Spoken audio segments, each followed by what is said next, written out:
তিন আয়াত বিশিষ্ট কোরআনুল কারীমে তিনটা সূরা আছে।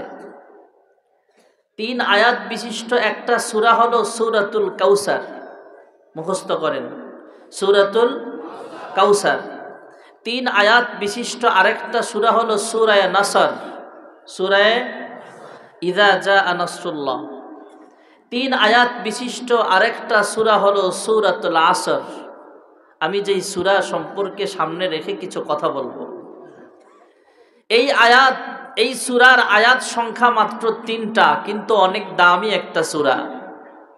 সাহাবায়ে কেরাম একজন আরেকজনের সাথে দেখা হলে এই সূরাটা বারবার শোনাতেন, একজন আরেকজনকে শোনাইতেন। আমরা যেমন সবক শোনাই, তাকরার করি, সাহাবায়ে কেরাম তাকরার করতেন। এক সাহাবী বলেন, আল্লাহ তাআলা যদি আসমান থেকে কোনো সূরা নাজিল না করতেন, শুধু সূরা আসর নাজিল করতেন, এই সূরা আসরটাই আমাদের হেদায়েতের জরিয়া হয়ে যেত। দামি একটা সূরা। এই সূরাটা এমনি এমনি নাজিল হয় নাই, একটা ঘটনার পরিপ্রেক্ষিতে নাজিল হয়েছে। কোরআনুল কারীমে 114টা সূরা আছে। কয়টা সূরা? সবাই বলে না। 114টা সূরা। কোরআন শরীফে পারার সংখ্যা হলো 30টা। কয়টা? জোরে বলেন না, কয়টা? কোরআনুল কারীমের পারা হলো 130টা শুধু, আর সূরার সংখ্যা হলো 114টা। এর ভিতরে ছোট্ট একটা সূরার নাম হলো সূরাতুল আসর। প্রত্যেকটা আয়াত, প্রত্যেকটা সূরা রুকু নাজিল হওয়ার পিছনে আলাদা আলাদা কারণ আছে। এই সূরাও নাজিল হওয়ার পিছনে একটা কারণ আছে, আরবিতে যাকে বলা হয় শানে নুজুল।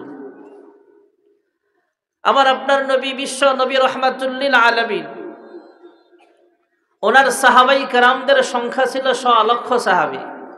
বিদায় হজ্জের ভাষণের সময় আল্লাহর হাবিবের সাহাবায়ে কেরাম তথা গোটা উম্মত সহ সবাইকে যদি এক পাল্লায় রাখেন, যে সমস্ত উম্মতের মধ্যে সবচেয়ে দামি সাহাবীর নাম কি, নাম চলে আসবে হযরতে আবু বকর সিদ্দিক রাদিয়াল্লাহু তাআলা। হযরতে আবু বকর সিদ্দিক রাদিয়াল্লাহু তাআলা আনহু আল্লাহর হাবিবের ছোট্টবেলার সাথী। সুবহানাল্লাহ কন্যা। আল্লাহর হাবিবের যুবক বয়সের সাথী হযরতে আবু বকর সিদ্দিক। হযরতে আবু বকর সিদ্দিক রাদিয়াল্লাহু তাআলা আনহুকে যখন আল্লাহর হাবিব প্রাথমিক অবস্থায় কালিমার দাওয়াত দিলেন, তখন মুসলমানের সংখ্যা ছিল কম। হযরতে আবু বকর সিদ্দিককে দাওয়াত দিলেন, উল্টা কোনো এত জেরা করে নাই, জিজ্ঞাসাবাদও করে নাই। অল্প কথাতেই হযরতে আবু বকর বিশ্বাস করে কালিমা পড়ে মুসলমান হয়ে গেলেন। আবার আপনার নবী, বিশ্ব নবী রাহমাতুল লিল আলামিন আবু বকরকে জিজ্ঞেস করলেন, হে আবু বকর, আমি যদি মানুষের কাছে কালিমার দাওয়াত নিয়ে যাই, মানুষ আগে নবুয়তির প্রমাণ চাইবে, তারপরে ইচ্ছে হলে মুসলমান হবে, ইচ্ছে না হলে মুসলমান না হবে। হে আবু বকর, তুমি এত সহজেই কালিমা পড়ে মুসলমান হইবা, এটা আমি কখনো কল্পনাও করতে পারিনি। হযরতে আবু বকর সিদ্দিক রাদিয়াল্লাহু আনহু ডাক দিয়া কয়, ইয়া রাসূলুল্লাহ, ইয়া হাবিবাল্লাহ, ছোট্টবেলা থেকে আমি আপনাকে জানি। আমি আবু বকর আপনার ছোট্টবেলার সাথী, যুবক বয়সের সাথী। আবু বকর সিদ্দিক ছিলেন আল্লাহর হাবিবের হিজরতের রাতের সাথী। হযরত আবু বকর সিদ্দিক রাদিয়াল্লাহু আনহু আল্লাহর হাবিবের মাদানী জিন্দেগিতে সবচেয়ে ঘনিষ্ঠ সাহাবী ছিলেন। ইন্তেকালের পর সবচেয়ে কাছে হলো হযরত আবু বকর। সুবহানাল্লাহ বলেন। দুই সাথীকে পাশে নিয়ে হায় ঘুমিয়ে আছেন নিঝুম নিরালায়, সারা দাও রাসূলুল্লাহ রওজা পাকের কিনারে। আবু বকর ডাক দেয়া বলে, ওলা আল্লাহর হাবিব, ছোট্টবেলা থেকে আমি আপনাকে ভালো করে চিনি। 40 বছর বয়স পর্যন্ত আপনার জিন্দেগিতে আপনি একটা মিথ্যা কথাও বলেন নাই। সুবহানাল্লাহ। আর আমাদের জিন্দেগিতে মিথ্যার কোনো অভাব নাই।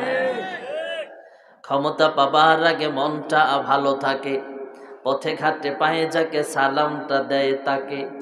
ক্ষমতা পেলে পরে ক্ষমতার এই জোরে এই জনতাকে সে আর চেনে না, যে কথা না বলে আমি থাকতে পারি না। ঠিক না বেঠি? তা'মুরুনা বিল মা'রুফ ওয়া তানহাউনা আনিল মুনকার। সৎ কাজের আদেশ অসৎ কাজের নিষেধ করতে যায় নবীরা তো কষ্ট করেছেন, বর্তমান উলামায়ে কেরামও তো মাজলুম। আমার আগে যে মাজলুম আলেমে দ্বীন খতিবে বাঙ্গাল বয়ান করেছেন, অনেক দিন পর্যন্ত জেল খেটেছেন। কি অপরাধ? সৎ কাজের আদেশ অসৎ কাজের নিষেধ করার কারণে। কালকে যে বয়ানে আসবেন, শায়েখ আলী হাসান ওসামা জেলখানায় ছিলেন অনেক দিন, একটাই অপরাধ, সৎ কাজের আদেশ অসৎ কাজের নিষেধ করার কারণে। আইয়ুবী সাহেব, খালিদ সাইফুল্লাহ আইয়ুবী সাহেব জেলখানায় ছিলেন, হাবিবুল্লাহ মাহমুদ কাসিমি সাহেব জেলখানায় ছিলেন। আমি আপনাদের এলাকায় ঢুইকে একটা পোস্টারের নাম দেখলাম, মাওলানা রফিকুল ইসলাম মাদানী সাহেবের নাম দেখলাম, কবে যেন আসতেছে। উনি আসছিল না? হ্যাঁ, আচ্ছা আচ্ছা, ওইটাই দেখেছি। উনি জেলখানায় ছিলেন, কি অপরাধ? কোনো অপরাধ না। এখন বর্তমানেও অনেক উলামায়ে কেরাম এখনো আছেন। শেখুল হাদিস ইবনে শেখুল হাদিস আল্লামা মামুনুল হক সাহেব জেলখানায়, নিরপরাধ, শুধু সৎ কাজের আদেশ অসৎ কাজের নিষেধ করার কারণে। আজকে আমাদের মসজিদের অনেক ইমাম এমন আছে মাজলুম। ইমাম সাহেব যদি হক কথা বলতে যায়, সুদের বিরুদ্ধে বয়ান করতে যায়, তখন সুদখোররা মিলে হুজুরের চাকরি নিয়ে টানাটানি করে। ঘুষখোরদের বিরুদ্ধে বলতে গেলে ঘুষখোররা মিলে হুজুরের বিরুদ্ধে আন্দোলন চালায়।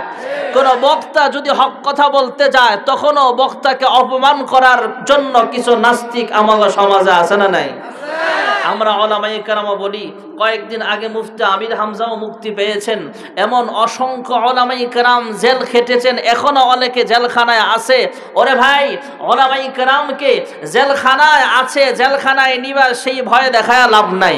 যেগুলা জেল থেকে বের হয়ে আসছে গেছে, যেমন আসার পরে আল্লাহ সম্মান আকাশ চুম্বি করে দিয়েছে। এই যে এশারের উপর বয়ান করলেন, মোগরাপাড় চৌরাস্তা মসজিদের খতিব সাহেব, আমার অনেক মুহাব্বতের মানুষ, আমাকে অনেক আদর করেন, মাওলানা মহিউদ্দিন খান সাহেব, ওনার সম্মান কমে নাই, আল্লাহ বাড়ায় দিছে। এই জন্য উলামায়ে কেরাম কাহারো চোখ রাঙ্গানিকে পরোয়া করে না, উলামায়ে কেরাম জেল জুলুম পরোয়া করে না, উলামায়ে কেরাম ফাঁসির মঞ্চকে ভয় পায় না। উলামায়ে কেরাম হক কথা বলেছে বলেই যাবে। ঠিক না বেঠিক? কি হবে আলেম হয়ে ইমাম সেজে সমাজেতে, যদি পারো সত্য কথা উচ্চ স্বরে না বলিতে। চাকরির ভয় করো যদি, ছেড়ে দাও ওই না গদি। কি হবে ধোকা দিয়ে আল্লাহকে, কি হবে বেঁচে থেকে অযথা বিদ্যা শিখে, যদি না গড়তে পারি শোষণবিহীন সমাজটাকে। কি হবে বেঁচে থেকে? ঠিক না বেঠিক? কি হবে লেখালেখি কলমবাজির এই মহড়া, সমাজের আসল চিত্র যদি না যায় তুলে ধরা। যদি ওই ঘোষের বলে কলমটা উল্টো চলে, যদি ওই ঘোষের বলে কলমটা উল্টো চলে, তবে কি যাবে রোখা দুর্নীতিকে? কি হবে বেঁচে থেকে? কি হবে ছাত্র সেজে চুমু খেয়ে সনদ খানা, যদি হয় বিদ্যালয়টা পতিতাদের আড্ডাখানা। ভার্সিটিতে স্কুলে নাকি ব্যাংক কেমনে লাফা এটাও শিখায়, এগুলা বলে শিক্ষা। কিভাবে আলুর ভর্তা বানায় সেটাও শিখায়। আরে ভাই, কিছু শিক্ষা আছে মানুষের, মজ্জাগত, এমনিই শিখে ফেলে মানুষ। এটা আল্লাহর কুদরত। আব্বাকে আব্বা ডাকতে হবে, শিখার লাগে না, এমনি ডাকে অটোমেটিক। কোন সন্তান যখন বড় হয় তাকে শিখানো লাগে না, এটা তোর আব্বা, এটা তোর আম্মা, তুই আব্বা ডাক আম্মা ডাক, শিখানো লাগে না, অটোমেটিক। কিছু আছে মজ্জাগত স্বভাব। আর ব্যাঙ্গের ডাক শিখানো, ব্যাঙ্গের লাফ শিখানো, কিরিং কিরিং সাইকেল শিখানো, এটার জন্য স্কুলের প্রয়োজন নাই, এমনি শিখতে পারবে। কি হবে ছাত্র সেজে চুমু খেয়ে সনদ খানা, যদি হয় বিদ্যালয়টা পতিতাদের আড্ডাখানা। এর চেয়ে মরাই ভালো, দেশ ছেড়ে যাওয়াই ভালো। কি হবে ধোকা দিয়ে বিবেকটাকে, কি হবে বেঁচে থেকে অযথা বিদ্যা শিখে, যদি না গড়তে পারি শোষণবিহীন সমাজটাকে। কি হবে বেঁচে থেকে, কি হবে পুরুষ হয়ে জন্ম নিয়ে এই দেশেতে, যদি যাই ঘুরে ফিরে ক্ষমতাটা নারীর হাতে। কিবা জবাব দিবে, কিভাবে মুখ দেখাবে, কিবা জবাব দিবে, কিভাবে মুখ দেখাবে আমাদের আগামী সেই প্রজন্মকে। কি হবে বেঁচে থেকে, ঠিক না বেঠিক? আমাদের তো মিথ্যার অভাব নাই। হযরতে আবু বকর সিদ্দিক রাদিয়াল্লাহু আনহু ডাক দিয়া কয়, ইয়া রাসূলুল্লাহ, ইয়া হাবিবাল্লাহ, 40 বছর পর্যন্ত আপনার জীবনে একটা মিথ্যা কথা বলতে শুনি নাই।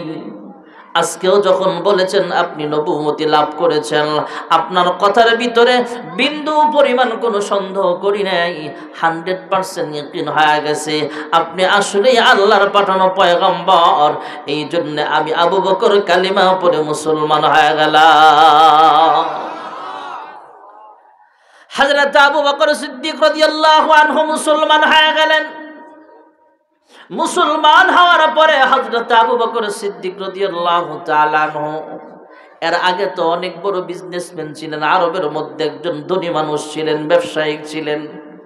আল্লাহর হাবিব বলে, আবু বকর, এখন তোমাকে ব্যবসায় যেমন সময় দিতা, ব্যবসা থেকে পার্ট টাইম কিছু সময়, অল্প কিছু সময় হলো তুমি মসজিদে দেওয়া লাগবে, দিনের দাওয়াতের কাজে সময় দেওয়া লাগবে। আল্লাহর হাবিবের পরামর্শ অনুযায়ী হযরত আবু বকর মাঝে মাঝে ব্যবসায়িক কাজ বন্ধ দিয়া আল্লাহর হাবিবের সাথে দিনের কাজে সময় লাগায় দেয়। সুবহানাল্লাহ। আর আল্লাহর পথে মানুষকে ডাকা এটা সবচেয়ে ভালো কাজ। আল্লাহ কোরআনে বলেন, ওয়ামান আহসানু কাওলাম মিম্মান দাআ ইলাল্লাহি ওয়া আমিলা সালিহা ওয়া ক্বালা ইন্নানি মিনাল মুসলিমিন।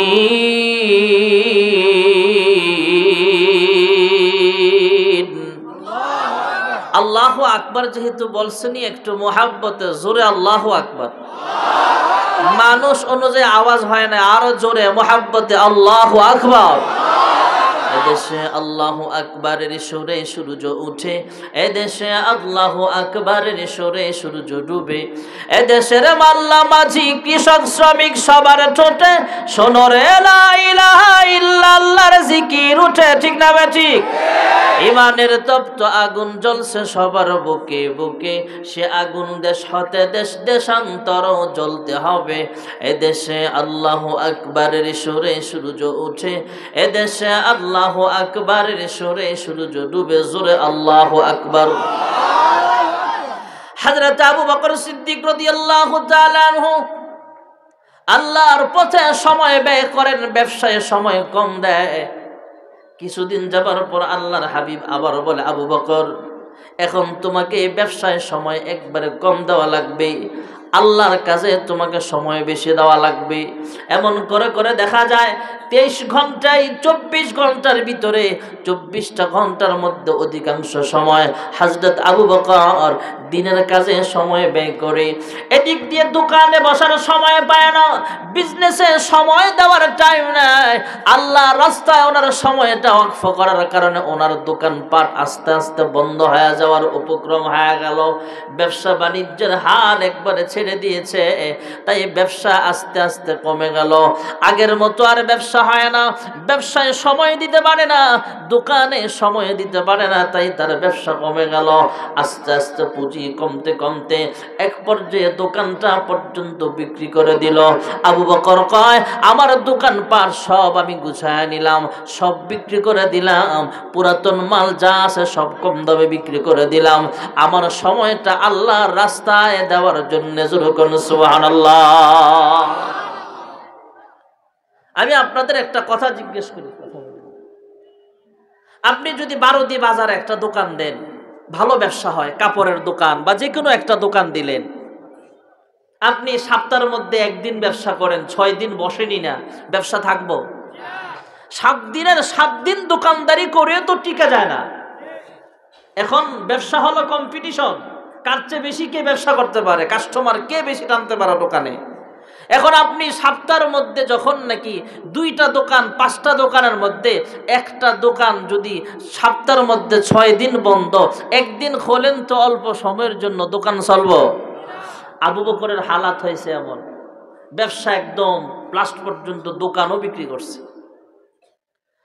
কিন্তু পাশাপাশি দোকানদার ছিলেন আবু বকরের আগের বন্ধু গোলাহ বিন উসাইদ। আবু বকর সিদ্দিকের আগের একজন বন্ধু ছিল গোলাহ বিন উসাইদ, সেও ব্যবসা করে। আবু বকর ব্যবসা আস্তে আস্তে গুছায় নিলেন, গোলাহ বিন উসাইদের ব্যবসা আস্তে আস্তে বেড়ে গেল, তার তো কোনো ব্যয় নাই। 7 দিনের মধ্যে 7টা দিন ব্যবসা করার কারণে সে আরো বড় লোক হয়ে গেল। আবু বকর হাল দুর্বল হয়ে গেল, সাংসারিক আস্তে আস্তে দুর্বল হয়ে গেল, গরিব হয়ে গেল। গোলাহ বিন উসাইদ সহ কিছু ব্যবসায়িকরা আবু বকরকে কি রিসার্চ করে ঠাট্টা বিদ্রুপ করে, হ্যাঁ আবু বকর, তুমি এক সময় আমাদের মতো ব্যবসায়িক ছিলা, আমার যেমন ব্যবসায় কোটি কোটি টাকার ব্যবসা আছে, তোমারও তো কোটি কোটি টাকার বিজনেস ছিল, কিন্তু মুহাম্মদের দলভুক্ত হওয়ার পরে, কালিমা পড়ে মুসলমান হওয়ার পরে তুমি আস্তে আস্তে ফকির হয়ে গেল, তুমি লসে পড়ে গেলা। নাউজুবিল্লাহ। হযরত আবু বকর সিদ্দিক সেদিকে কান দেয় না, উল্টা জবাব দিয়ে দিল, হ্যাঁ গোলাহ বিন উসাইদ, আমার কোনো লস নেই। তুমি যেমন সপ্তাহের মধ্যে মাসের ভিতরে প্রত্যেকটা দিন তুমি ব্যবসার কাজে সময় লাগাও, আর আমি আবু বকর ব্যবসায় সময় দিতে পারি না। আমার মাসের ভিতরে প্রত্যেকটা দিন প্রত্যেকটা সময় আল্লাহর রাস্তায় আমি কুরবানি করে দিলাম। যখন সুবহানাল্লাহ। अल्लाह अल्लाह के मुबारक नाम है, अल्लाह अल्लाह का मुबारक नाम है, अल्लाह अल्लाह आशिकों का काम है। मन गुंजम दर ज़मीन व आसमां लेके गुंजम दर क़ुलूबे मोमिना। আল্লাহর কিছু কিছু বান্দা জমিনে এখনো আছে ভাইয়েরা আমার, 24টা ঘন্টায় মুখের মধ্যে আল্লাহর জিকির থাকে, এমন জাকিরিন বান্দা বান্দি জমিনে এখনো আছে না নাই? জমিনে যে পয়সাওয়ালা দেখলেই বোঝা যায় এই লোকটা মালওয়ালা, যার কাছে স্বর্ণ আছে তাকে আমরা বলি স্বর্ণওয়ালা, যার কাছে সম্পদ আছে তাকে আমরা বলি সম্পদওয়ালা। আর আল্লাহর কিছু বান্দা বান্দি জমিনে এমন আছে যাকে দেখলেই বোঝা যায় এই লোকটা হলো আল্লাহওয়ালা, এমন আছে না নাই? প্রেমার ভালোবাসা শুধু তোমার সাথেই হয়, তুমি ছাড়া অন্য কেহ অত আপন নয়। তাই তো সবার আগে খোঁজেছি তোমারে, হৃদয় জুড়ে তোমারি প্রেম দাও প্রভু আমারে। এমন আল্লাহওয়ালা জমিনে আছে না নাই? হযরত আবু বকর সিদ্দিক জবাব দিয়ে দিলেন, হ্যাঁ গোলাহ বিন উসাইদ, শোনো, তুমি ব্যবসায় বেশি সময় দেওয়ার কারণে তুমি বড় লোক হয়েছ, আর আমি আল্লাহর রাস্তায় বেশি সময় দেওয়ার কারণে আমি আল্লাহওয়ালা হয়ে গেছি, আমার কোনো লস নাই। সুবহানাল্লাহ। এখানে আমাদের একটা বুঝার বিষয় আছে, আমাদের সমাজে মসজিদ আছে না নাই? কথা বলেন, আছে না নাই? মসজিদে 3 প্রকার মানুষ, একজন ইমাম, আরেকজন মুয়াজ্জিন, আরেকটা হলো মুসল্লি। যিনি ইমাম, যিনি মুয়াজ্জিন, আমাদের দেশে অধিকাংশ মসজিদেই দূরের, কাছের না, দূরের বেশি। মনে করেন পরমেশ্বরদী গ্রামের ইমাম, বাড়ি ওনার ময়মনসিংহ, ওনার বাড়ি কিশোরগঞ্জ অথবা কুমিল্লা, দূরের ইমাম, এমন আছে না নাই? ইমাম সাহেব ইমামতি করে, মাসে বেতন পায় 5,000, 10,000, 6,000, 8,000, বেশিরভাগই তো এমন 6,000, 5,000, 10,000। এখন আপনি মনে করছেন যে একজন ইমাম ইমামতি করছে, বেতন কম। এই মাদ্রাসায় যারা মুহাদ্দিস আছেন, আমার ওস্তাদ যারা আছেন, বেতন কম। দুনিয়ার হাইসিয়ত ওনার হাদিয়া কম, মাসে বেতন একদম কম, সীমিত। আরেকজন দুনিয়াবি লাইনে মেহনত করে ব্যবসা করে কোটিপতি, ওনার চাইতে আরো জ্ঞানেও কম, বুদ্ধিতেও কম, ওনার পিছনে নামাজ পড়ে। এমন কোটিপতি মুসল্লি সমাজে আছে না নাই? এখন এখানে একটু ভেবে দেখেন, আমি মাঝে মাঝে আগেও বলতাম, এখনো বলি, যে আমি ইমামতি করি, বেতন পাই কম। তবে আপনাদের এখানে ইমামতি করার কারণে আমি ব্যবসা করতে পারি না। আপনাদের এখানে ইমামতি করার কারণে বড় ধরনের কোথাও সফরের ব্যবসা করতে পারি না। যদি আমি বড় কোনো ব্যবসা আপনার মতো করতাম আর ওইভাবে সময় দিতাম, আপনার মতো আমিও পয়সাওয়ালা হতাম। কিন্তু আলেম হিসাবে দায়িত্ব ইমামতি করা, আলেম হিসাবে দায়িত্ব মাদ্রাসায় পড়ানো। এই পড়ানোর কারণে আমরা যদিও কোটিপতি হতে পারে নাই, তবে আপনি কোটিপতি হইয়া মাদ্রাসায় দান করতেছেন, ভাবতেছেন আপনি সব পাইলেন। হ্যাঁ, সব পাবেন, তবে সবচেয়ে বেশি সওয়াবের হকদার ভাগীদার হবে মাদ্রাসার উস্তাদ, মসজিদের ইমাম, যিনি নামাজ পড়ান, যিনি মাদ্রাসায় পড়ান। ঠিক না বেঠিক? জোরে পড়ান। কারণ তিনি মাদ্রাসায় না পড়ায়া আপনার মতো ব্যবসা করলে সেও তো কোটিপতি হতে পারে। হযরত আবু বকর সিদ্দিক বলেন, হ্যাঁ গোলাম বিন ওসাইদ, আমি শুধু আল্লাহর রাহে সময় ব্যয় করার কারণে ব্যবসা বাণিজ্য দুর্বল হয়ে গেছে, সময় দিতে পারি না, তাই তুমি এখনো কোটিপতি রয়ে গেছো। আর আমার লোকসান হয় নাই, আমি আসলে আল্লাহর রাস্তায় সময় দিয়ে ফেলেছি, আল্লাহর রাস্তায় বেশি দান করেছি। আবু বকর সিদ্দিক এই কথার জবাব দিয়া তারপর কান্দে। আল্লাহর হাবিবের কাছে যা বলে, ইয়া রাসূলুল্লাহ, ইয়া হাবিবাল্লাহ, কাফেররা আমারে ক্রিটিসাইজ করে, ঠাট্টা বিদ্রূপ করে, এমন এমন কথাগুলো আল্লাহর হাবিবকে শোনালেন। হযরত আবু বকর সিদ্দিকের মনটা ভীষণ খারাপ। আল্লাহর হাবিব কোনো জবাব দেন না। আল্লাহর হাবিব অপেক্ষায় আছেন কখন জিবরাইল আমিন অবতরণ করবে। যখন সুবহানাল্লাহ, মহান আল্লাহ রাব্বুল আলামিন যতক্ষণ পর্যন্ত জিবরাইল আমিনকে কোনো কথা না বলতেন, হযরতে জিবরাইল আমিন নিজের থেকে বানায় বানায় কোনো কথা বলতেন না। হযরতে জিবরাইল আল্লাহর হাবিব রাহমাতুল লিল আলামিনকে যতক্ষণ পর্যন্ত কোনো খবর না শোনাইতেন, কোনো আয়াত না শোনাতেন, জিবরাইল আমিনের কাছ থেকে না শুনি না, আল্লাহর হাবিব কখনো বানায়া বানায়া কোনো কথা বলতেন না। যখন সুবহানাল্লাহ, আল্লাহর হাবিব অপেক্ষায় আছেন কখন আসবে জিবরাইল আমিন। মহান আল্লাহ রাব্বুল আলামিন আমার তেলাওয়াতকৃত কোরআন কারীমের ছোট্ট একটা সূরা, 3 আয়াত বিশিষ্ট একটা সূরা, সূরাতুল আসর দিয়ে জিবরাইল আমিনকে পাঠায়া দিলেন। হযরতে জিবরাইল আল্লাহর হাবিবকে আয়াত শোনায়া দিলেন, বিসমিল্লাহির রহমানির রহিম, ওয়াল আসরি ইন্নাল ইনসানা লাফি খুসর إلا الذين آمنوا وعملوا الصالحات وتواصوا بالحق وتواصوا بالصبر। এই আয়াতের ভাইয়ারা আমার, বন্ধুরা আমার, প্রাথমিক অবস্থায় আল্লাহ রাব্বুল আলামিন সময়ের কসম খেয়েছেন, আসরের কসম খেয়েছেন। কারণ মানুষের নেক আর বদ, গুনাহের কাজ করি আর নেকের কাজ করি, সময়ের ভিতরে করা লাগবে।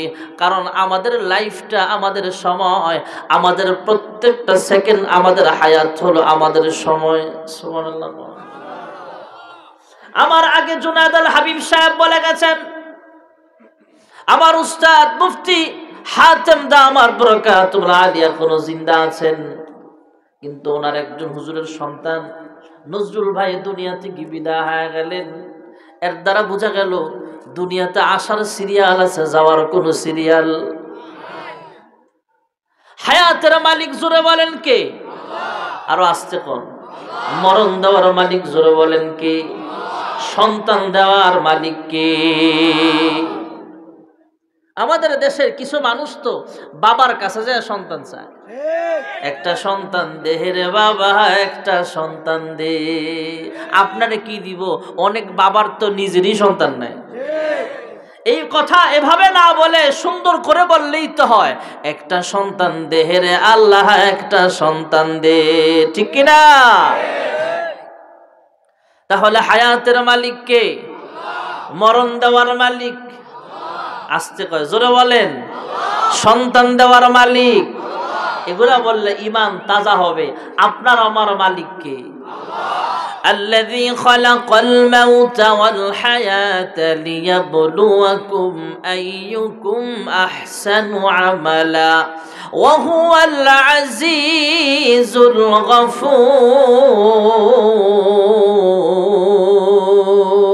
الغفور।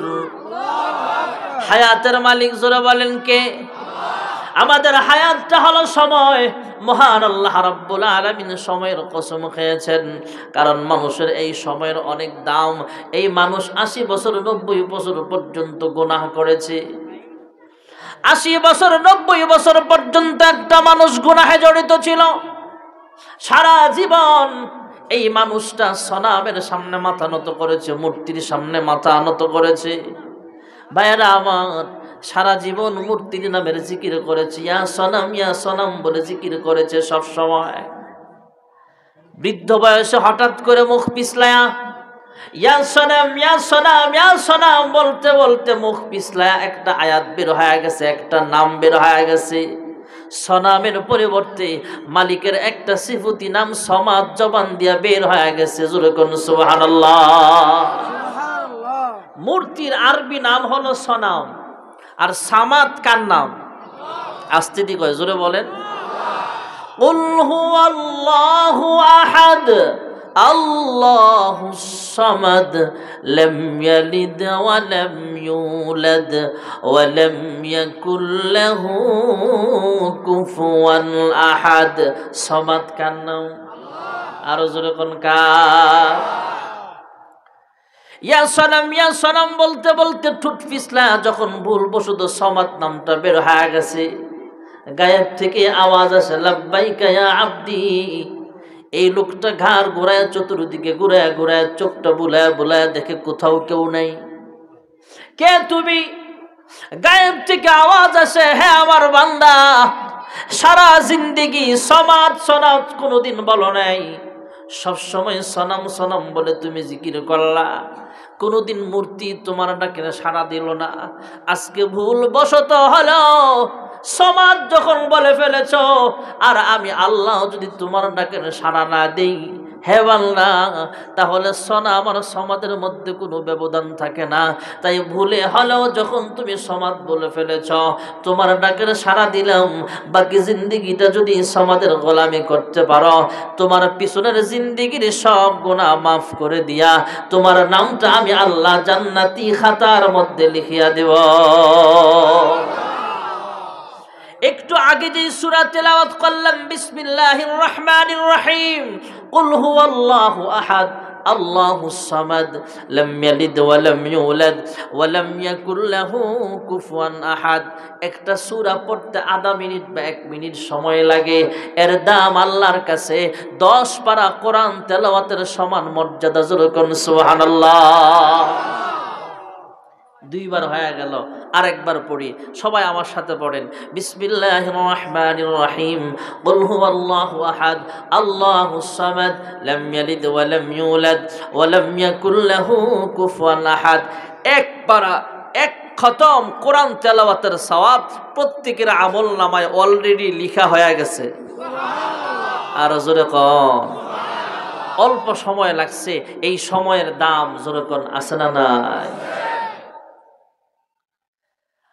অনেক সময় আপনি ট্রেনে যাবেন ঢাকা থেকে কোথাও, রেল স্টেশনে ট্রেন ছাড়বে 6টা 10 মিনিটে। যদি জাস্ট টাইমে ট্রেন ছাড়ে আর আপনি যানজটের কারণে 5 মিনিট পরে গেলেন, ট্রেন পাবেন? ঢাকা শাহজালাল আন্তর্জাতিক বিমানবন্দরে আমি নিজেও গত বছর 2 দিন ফ্লাইট মিস করছি বিমানের। দেরি হয়েছে যাইতে, ঢাকা শহরের ডিজিটাল যানজটে পইরা যেতে পারি নাই। তারপরে যাইতে যাইতে বিমান ছাড়বে 6টায়, 5টায়, আমি গিয়ে পৌঁছাইছি 5:30টায়, আধা ঘন্টা আগেই চলে গেছে আমার রাইখা। সময়ের দাম যেরকম আছে না নাই? এই সময়ের মূল্য দিতেন উলামায়ে কেরাম, এই সময়ের মূল্য দিতেন কারি ইব্রাহিম সাহেব রহমাতুল্লাহ আলাইহি। এই সময়ের বুজুর্গরা সময়ের মূল্য দিতেন। ভাইরা আবার আমরা তো কত সময় আড্ডা মেরে কাটায় দেই, কত সময় চা স্টলে বসে বসে কাটায় দেই, এর কোনো হিসাব নাই। আমাদের এলাকাতে অনেক মুরব্বী এমন পাওয়া যায়, আসর থেকে নিয়ে রাত্র 11টা 12টা পর্যন্ত চা স্টলে আড্ডা মারে সময় কাটায়। শোনার গায়ে নাই? এদিকেও আছে। আড্ডা তো মারে মারে, একটার পর একটা চা খাইতে আছে, আবার বাম হাতে মোমবাতিও আছে। এমন আছে না নাই? টানতে টানতে টানতে টানতে লাস্টে কষায় একটা মারে। নাতি ডাক দিয়ে, দাদা দাদির গালো তো মনে এমনি সুমা দেও না। টেট না, তুই এটার টেস্ট কি বুঝবি? এটার নাম হলো শোক টান। এমন টানিয়া আছে না নাই? আরে কথা কয় না, আছে না নাই? এমন জোরে টানে বিড়ি গলার রগ যায় যে ছিড়ি, এমন জোরে টানে বিড়ি গলার রগ যায় যে ছিড়ি। বুড়ার মুখে বিড়ির গন্ধ, বুড়ির ভাবনা নাই। বুড়া বিড়ি খায়, টিভি চায়, জুয়াও খেলায়। বুড়া বিড়ি খায়, ঠিক কিনা? চাচা আপনা যান বাসা, যেই সময়টা চাইস্টলে কাটান, এই সময়টা আপনি মসজিদে কাটান, আল্লাহর জিকির করেন, আল্লাহর কসম আল্লাহ ওয়ালা হয়ে যাবেন। ঠিক না বেঠি? হ্যাঁ যুবক ভাইরা আমার, রাস্তার ধারে বৈশা বৈশা যতক্ষণ আপনি মোবাইলে গেমস খেলেন, এই সময়টাতে আপনি কোরআন তেলাওয়াত করেন, মসজিদে কাটান, নামাজ ঠিক মতো পড়েন, তাহলে আল্লাহ ওয়ালা হয়ে যাবেন। মুসলমানের সময়ের দাম আছে, মানুষের সময়ের দাম আছে। হায়াত যখন ফুরিয়ে যাবে তখন চিন্তা ভাবনা করেও কোনো কাজ হবে না। ঠিক না বেঠি? এই জন্য মহান আল্লাহ রাব্বুল আলামিন সময়ের কসম খেয়েছেন। আসরের কসম খেয়ে আল্লাহ রাব্বুল আলামিন বলেন, ইন্নাল ইনসানা লাফি খুসর। সমস্ত মানুষ ক্ষতিগ্রস্তের ভিতরে আছে। এই আয়াতের ভিতরে আদম থেকে শেষ পয়গম্বর সহ কিয়ামত পর্যন্ত আল্লাহ রাব্বুল আলামিন যত মানুষ পাঠিয়েছেন, সমস্ত মানুষকে সম্বোধন করে আল্লাহ বুঝালেন, ওয়াল আসরি ইন্নাল ইনসানা লাফি খুসর। সমস্ত মানুষ ক্ষতিগ্রস্তের ভিতরে আছে।